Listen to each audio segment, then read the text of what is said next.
we got to Papua New Guinea. How would you describe Papua New Guinea in itself as a country? And then let alone the diving environment that you're diving in, because I've seen snippets of it. I've seen there's fickled waves there. So I've seen surfing stuff there. I've seen a couple of diving, but it looks just beautiful. Yeah. Do you mind elaborating a little bit on like just the country itself? I've also heard it's crazy dangerous with a lot of domestic violence in the cities. And was it 1 out of 2 women have been raped in the city or some crazy statistic? Yeah. So go ahead. I'll let you talk. It's your show. Yeah. Yeah, that's Papua New Guinea is an interesting place.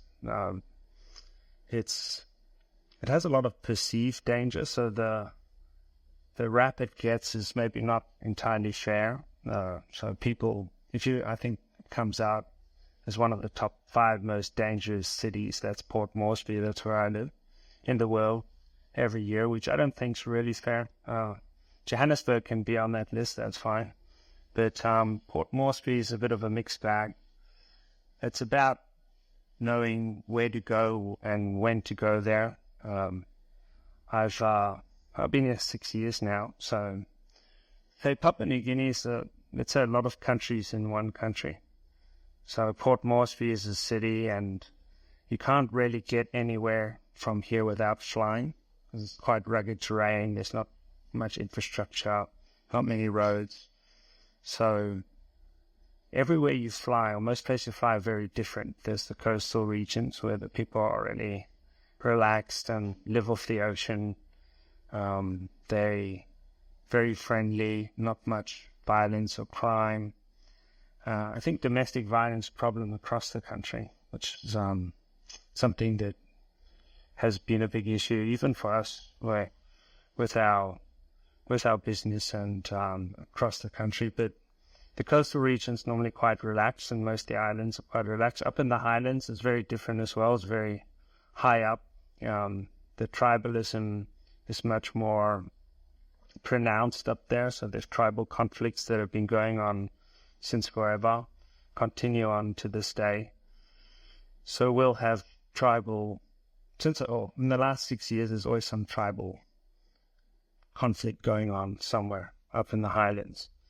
In the big city where I stay, there's a lot of migration to the city, so tribal conflicts carry on in the city. So it could be different tribes from the highlands that continue on with their tribal conflicts in the city here. So yeah, you have to kind of watch your back and have your wits about you, but if you know the place and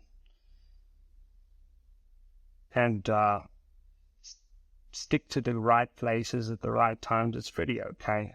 I once had a big fight outside my apartment. It was, I think, some dispute between 2 different factions, and they were fighting with sticks and knives. And then I pulled up to go in, and they split apart, let me drive through, and then continued their fight.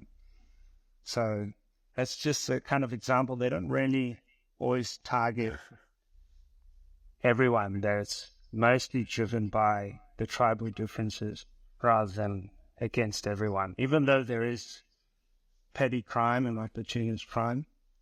I've been carjacked before a couple of years ago, where they smashed up all my windows and tried to grab me out of the car. I was able to get out of that, but that was just a bad timing, going to the wrong place. Happened to be a hot spot for some tribal conflict, and got caught in the wrong spot. But other than that, I haven't had any issues.